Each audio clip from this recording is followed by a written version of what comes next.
అందరికీ నమస్కారం। ఈరోజు కీర్తిశేషులు అన్న ఎన్టీఆర్ గారి జయంతి సందర్భంగా మహానాడు కార్యక్రమాన్ని కడపలో ఏర్పాటు చేసినందుకు ముందుగా జాతీయ పార్టీ అధ్యక్షులు చంద్రబాబు నాయుడు గారికి, అదేవిధంగా పార్టీ జాతీయ ప్రధాన కార్యదర్శి నారా లోకేష్ గారికి, రాష్ట్ర పార్టీ అధ్యక్షులు పల్లా శ్రీనివాసరావు గారికి, వేదిక మీద ఉన్న అతిరథ మహారథులు, అదేవిధంగా రాష్ట్రం నలుమూల నుంచి వచ్చిన తెలుగుదేశం పార్టీ కుటుంబ సభ్యులందరికీ కూడా మహానాడు శుభాకాంక్షలు। కడప జిల్లా ప్రజల తరపున, కడప జిల్లా తెలుగుదేశం పార్టీ కుటుంబ సభ్యుల తరపున మీకు అందరికీ కూడా శుభాకాంక్షలు తెలియజేస్తూ ఉండా। మరి ఈరోజు ముందుగా నాకు ఇచ్చిన ఈ నీటిపారుదల సాగునీటి ప్రాజెక్టుల తీర్మానం పైన మాట్లాడే ముందు ఒక రెండు విషయాలు। ఒకటి, ఈరోజు కడపలో ఎన్టీఆర్ గారి జయంతి సందర్భంగా 43 సంవత్సరాల తర్వాత ఎన్టీఆర్ గారి జయంతిని అధికార కార్యక్రమంగా ఈ కడపలో జరుగుతున్న మహానాడులో పార్టీ అధ్యక్షులు అధికారికంగా ప్రకటింపజేసినందుకు ముఖ్యమంత్రి గారి కృతజ్ఞతలు తెలియజేసుకుంటూ, అదేవిధంగా కడప జిల్లా అంటే ఒక పవిత్రత ఉంది। దేవుని కడప, తొలి గడప దేవుని కడప। తిరుమలకు పోవాలంటే ప్రతి ఒక్కరు కూడా కడప దేవుని కడపను దర్శనం చేసుకొని తిరుపతి కొండపైకి పోతారనేది చరిత్ర నుంచి వస్తున్న నానుడి। మరి దాన్ని సాంప్రదాయాలను అన్నిటినీ ప్రజల మనోభావాలను, ఎమోషన్స్ను గౌరవిస్తూ ముఖ్యమంత్రి గారు ఈరోజు వైఎస్ఆర్ జిల్లాను మళ్ళీ వైఎస్ఆర్ కడప జిల్లాగా నామకరణం చేయడం, మనం అందరం కూడా కడప జిల్లా ప్రజలందరం కూడా ముఖ్యమంత్రి గారికి, అదేవిధంగా ప్రభుత్వ పెద్దలకు అందరికీ కూడా ధన్యవాదాలు తెలియజేయాలని చెప్పి ఈ సందర్భంగా కోరుతున్నా। మరి ఈరోజు రాష్ట్రంలో రాయలసీమ రైతాంగం గురించి కానీ, ఈ ప్రాంతంలో సాగునీటి తాగునీటి ప్రాజెక్టుల నిర్మాణం కానీ ఆలోచన చేసిన మొట్టమొదటి పార్టీ ఏదైనా ఉందంటే అది తెలుగుదేశం పార్టీ అని చెప్పి గర్వంగా చెప్పుకోవాల్సిన అవసరం ఉంది। 82లో తెలుగుదేశం పార్టీ ఆవిర్భవించిన తర్వాత, అధికారంలోకి వచ్చిన తర్వాత రాయలసీమ ప్రజల సాగునీటి తాగునీటి దాహర్చిని తీర్చడానికి అన్న ఎన్టీఆర్ గారు తెలుగంగ ప్రాజెక్టును నిర్మాణం చేస్తే, హంద్రీనివా, గాలేర్ నగరి ప్రాజెక్టులు, అదేవిధంగా కేసీ కెనాల్ మోడరైజేషను, ఎస్ఆర్బీసీ కానీ ఈ ప్రాజెక్టులన్నీ కూడా మన అధ్యక్షులు, జాతీయ పార్టీ అధ్యక్షులు ముఖ్యమంత్రి గారు ఇవన్నీ కూడా ముందుకు తీసుకుపోయిన పరిస్థితులు। మరి ఈరోజు హంద్రీనివా ప్రాజెక్టు అధికారంలోకి వచ్చిన సంవత్సర కాలంలో 3800 కోట్లతో పూర్తిగా 565 కిలోమీటర్లను మోడర్నైజ్ చేసుకున్న పరిస్థితులు ఒక్కసారి వైఎస్ఆర్ కాంగ్రెస్ పార్టీ పెద్దలందరూ చూడాల్సిందిగా నేను కోరుతా ఉండా। 2014 నుంచి 19 మధ్య కాలంలో ఈ సాగునీటి నిర్మాణాలకు అప్పుడు తెలుగుదేశం ప్రభుత్వం 80,000 కోట్ల రూపాయలు ఖర్చు చేస్తే, ఆ తర్వాత వచ్చిన 19 నుంచి 24 మధ్య కాలంలో ఉన్న వైఎస్ఆర్ కాంగ్రెస్ పార్టీ తూతూ మంత్రంగా 20,000 కోట్లు ఖర్చు చేసి 18,000 కోట్లు 18,000 కోట్ల రూపాయలు బకాయిలు పెట్టి పనులు ముందుకు పోకుండా నీటిపారుదల వ్యవస్థను పూర్తిగా, రాయలసీమ నీటిపారుదల వ్యవస్థనంతా కూడా నాశనం చేసిన పరిస్థితిని మనమంతా కూడా గత 5 సంవత్సరాల్లో చూసాం।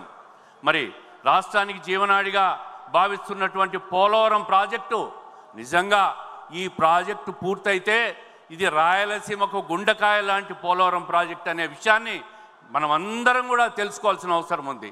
ఏదైతే పోలవరం ప్రాజెక్టు పూర్తయితే ఆ ప్రాజెక్టులో వచ్చే 200 టీఎంసీ నీటిని కృష్ణా బ్యారేజ్ ద్వారా డెల్టాకు తరలిస్తే, కృష్ణా జలాలకు వచ్చే ప్రతి శ్రీశైలంకి వచ్చే నీరు ప్రతి చుక్క కూడా రాయలసీమకు మళ్ళించి రాయలసీమను అన్ని రకాలుగా సాగునీరు తాగునీరు అందించాలనే ఒక పెద్ద పట్టుదలతో మన నాయకుడు చంద్రబాబు నాయుడు గారు 72% పోలవరం ప్రాజెక్టును అప్పటి ప్రభుత్వంలో పూర్తి చేస్తే, గత ప్రభుత్వం జగన్మోహన్ రెడ్డి గారి ప్రభుత్వం సర్వనాశనం చేసి కట్టిన డయాఫ్రమ్ వాల్ను కూడా నాశనం చేసిన విషయాన్ని మనమందరం కూడా గుర్తుపెట్టుకోవాలని చెప్పి తెలియజేస్తూ ఉండా. అదేవిధంగా గతంలో 2014 నుంచి 19 కాలంలో కడప జిల్లా విషయానికి వస్తే 2019 నుంచి 24 మధ్య గతంలో ఉన్న ముఖ్యమంత్రి గారు అనేక రకాలుగా 12,000 కోట్ల రూపాయలతో జీవోలు ఇచ్చి అనేక ప్రాజెక్టులను శాంక్షన్ చేస్తే టెంకాయలు కొడితే ఒక్క ప్రాజెక్టు కూడా 1 కోటి రూపాయలు కూడా పని ప్రారంభించిన పాపాన పోలే. మరి 2014లో ఇదే మన ముఖ్యమంత్రి గారు పులివెందల్లో చీనీ చెట్లు ఎండిపోతున్నాయి సార్ అని చెప్పి రైతాంగం అంతా మన ముఖ్యమంత్రి గారికి 2014లో మొరపెట్టుకుంటే అప్పటికప్పుడు హెచ్ఎల్సి నుంచి నీళ్ళు ఇచ్చి చిత్రావతికి చీనీ చెట్లను కాపాడిన మన ప్రభుత్వం పులివెందలకు నీళ్ళు ఎవరైనా ఇచ్చారంటే అది చంద్రబాబు నాయుడు గారి దయతో పులివెందలకు నీళ్ళు ఇచ్చారని చెప్పి నేను తెలియజేస్తూ ఉంటా. ఏ చీనీ చెట్టును అడిగినా ఏ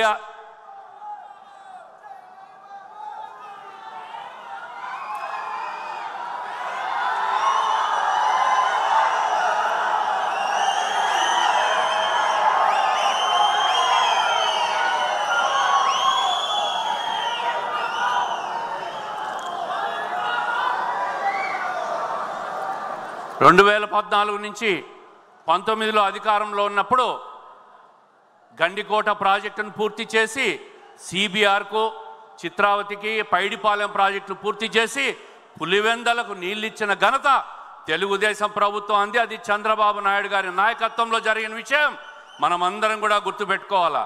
ప్రతి చీను చెట్టును అడిగినా పులివెందల్లో చంద్రబాబు నాయుడు గారు నీళ్ళు ఇచ్చారని చెప్తారు. ప్రతి అరటి చెట్టును అడిగినా తరచి అడిగితే కూడా ఈ చెట్టు కూడా చెబుతుంది పులివెందల్లో నీళ్ళు ఇచ్చింది చంద్రబాబు నాయుడు గారని. మరి 50 సంవత్సరాలుగా ప్రజాప్రతినిధులుగా ఉన్న ఈ పులివెందల పెద్ద మనుషులు వైఎస్ కుటుంబాన్ని నేను ఛాలెంజ్ చేసి చెప్తా ఉండా, అయ్యా జగన్మోహన్ రెడ్డి గారు 50 సంవత్సరాలుగా మీరు అధికారంలో ఉండారు పులివెందల్లో. ఈ రోజుకు కూడా సాగునీటికు మీరు అధికారంలో ఉన్న 5 సంవత్సరాల్లో పైడిపాలెంలో మేము నీళ్ళు ఇస్తే డిస్ట్రిబ్యూటరీ పనులు కూడా పూర్తి చేయలేక రైతాంగానికి నీళ్ళు ఇవ్వలేకపోయిన పరిస్థితిని మీరందరూ కూడా ప్రజలందరూ కూడా గమనించాలని చెప్తా ఉండా. పూర్తిగా కడప జిల్లా మీద నమ్మకం లేక కడప జిల్లా ప్రజలతో ఓట్లు ఇచ్చుకొని కడప జిల్లా ప్రజలను మోసం చేసిన మనిషి ఎవరైనా ఉన్నారంటే అది జగన్మోహన్ రెడ్డి గారు అని చెప్పి తెలియజేస్తూ ఉండా. ఇందాక మన ఎంపీ గారు కేంద్ర మంత్రి చెప్తా ఉన్నాడు, రాయలసీమ రతనాల సీమ, రాగాల సీమ, అనురాగాల సీమ అని. ఇది వాస్తవం. రాయలసీమ ప్రజలు అనురాగాల మనుషులు. అందుకే ఆ అనురాగానికి కృతజ్ఞత చెప్పేదానికే 52 సీట్లు ఉన్న రాయలసీమలో 45 సీట్లు కూటమి ప్రభుత్వానికి ఇస్తే ఉమ్మడి కడప జిల్లాలో 10 సీట్లలో 7 సీట్లు ఇచ్చారని మన ముఖ్యమంత్రి గారు, మన యువనేత నారా లోకేష్ గారు మహానాడును కడపకు తెచ్చారు. కడప ప్రజల కోసం, కడప ప్రజలను గౌరవించడానికి, రాయలసీమ ప్రజల గౌరవార్థం ఈ మహానాడుని ఇక్కడ జరుగుతూ ఉంది. మరి ఈరోజు మాజీ ముఖ్యమంత్రి గారు ఎక్కడో మీడియాలో చూసా, చంద్రబాబు నాయుడు గారు మహానాడు పెట్టి ఏదో కడపలో పెట్టి ఫోజులు కొడుతున్నారని. అయ్యా అవసరమైతే వచ్చే మహానాడు పులివెందుల్లో కూడా పెట్టేదానికి ఈ తెలుగుదేశం కార్యకర్తలు మీరందరూ సిద్ధంగా ఉండారా? అవసరమైతే పులివెందుల్లో మహానాడు పెడదాం. జగన్మోహన్ రెడ్డి గారికి పులివెందుల్లో మహానాడు పెట్టి వణుకు పుట్టేయాలని చెప్పి నేను ఈ సందర్భంగా పిలిపిస్తూ ఉండా. మరి ఈ సందర్భంగా సాగునీటి ప్రాజెక్టులన్నీ కూడా ఏదైతే ఈ 43 సంవత్సరాల్లో Telugu Ganga project, Handri Neeva, Galeru Nagari, KC canal modernisation, SRBC ప్రాజెక్టులు, మిగిలిన మీడియం ఇరిగేషన్ ప్రాజెక్టులు ఇవన్నీ కూడా పూర్తి చేసింది, మొదలు పెట్టింది. బ్యాలెన్స్ వర్క్స్ పూర్తి చేసేది కూడా ఒక్క తెలుగుదేశం హయాంలో. అది చంద్రబాబు నాయుడు గారి రాయలసీమ పట్ల, రైతాంగం పట్ల నిరంతరం చెప్తుండేవాడు, హార్టికల్చర్ హబ్ చేస్తాం రాయలసీమనని. ఆ పట్టుదలతోనే ఈరోజు రాయలసీమకు అన్ని రకాలుగా కూడా మంచి చేస్తున్న ఈ ప్రభుత్వాన్ని, మన నాయకుడిని ఈరోజు కొప్పర్తిలో ఇండస్ట్రియల్ హబ్బు, ఓరోకల్లో ఇండస్ట్రియల్ హబ్బు, మరి ఇవన్నీ కూడా రాయలసీమ కోసం కాదా అని చెప్పి నేను అడుగుతూ ఉండా. రాయలసీమ తెలుగుదేశం తెలుగుదేశం ప్రభుత్వం వచ్చిన తర్వాత రాయలసీమలో 23 సంవత్సరాలుగా అధికారం ఉన్న సమయంలో అభివృద్ధి ఎక్కువ జరిగిందా? వైఎస్ కుటుంబం 10 సంవత్సరాలు ఈ రాయలసీమలో ఈ ఆంధ్రప్రదేశ్లో అధికారంలో ఉంది, ఎక్కువ చేసిందా? దీని మీద ఒక డిబేట్కు సవాల్ విసురుతున్న వైఎస్ఆర్ వాళ్ళకు, జగన్మోహన్ రెడ్డి గారు ఆయన గ్యాంగుకు రాయలసీమ అభివృద్ధి మీద చర్చకు సిద్ధమా అని చెప్పి అడుగుతా ఉండా. అభివృద్ధి చేసింది తెలుగుదేశం ప్రభుత్వం, అది చంద్రబాబు నాయుడు గారి నాయకత్వంలో 16 సంవత్సరాలుగా ఆయన అధికారంలో ఉండగా జరిగిన ఈ అభివృద్ధికి అంతా కూడా ఒక చర్చ జరగాల, ప్రజలకు తెలియాల. ఈరోజు పోలవరం ప్రాజెక్టు పూర్తయితే అదంతా కూడా రాయలసీమ కోసం అని చెప్పి ఈ సందర్భంగా నేను తెలియజేస్తూ ఉండా. చివరిగా ఒక్క మాట, ఈరోజు 43 సంవత్సరాల తెలుగుదేశం పార్టీ ఏదైతే అన్న ఎన్టీఆర్ గారు ఆత్మగౌరవ నినాదంతో తెలుగుదేశం పార్టీని స్థాపించారో 30 సంవత్సరాలుగా మన జాతీయ పార్టీ అధ్యక్షులు ఆత్మవిశ్వాసంతో ముందుకొస్తున్నారు. ఈరోజు 43 సంవత్సరాల తర్వాత మన యువనేత ఆత్మస్థైర్యాన్ని ప్రజల్లో నింపుతున్నాడనే విషయాన్ని మరొక్కసారి నేను తెలియజేస్తూ ఉండా. ఈ యువనేత నేను ముందు నుంచి చెప్తా ఉండా, 2057లో 75 సంవత్సరాల ప్లాటినం జూబ్లీ సమావేశాన్ని మన యువనేత అధ్యక్షుడిగా జరగాలి.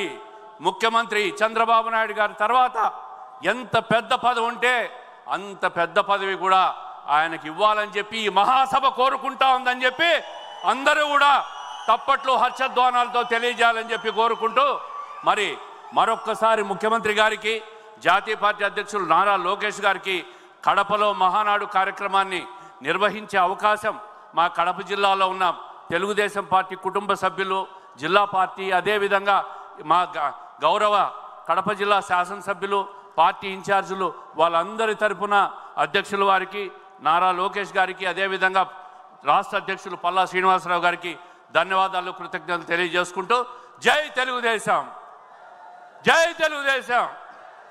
చంద్రబాబు నాయుడు గారి నాయకత్వం, చంద్రబాబు నాయుడు గారి నాయకత్వం, నారా లోకేష్ గారి నాయకత్వం, నారా లోకేష్ గారి నాయకత్వం, ఎన్టీఆర్, ఎన్టీఆర్. జై హింద్. శ్రీనివాస్ రెడ్డి అన్న గారికి ధన్యవాదాలు. వక్తలు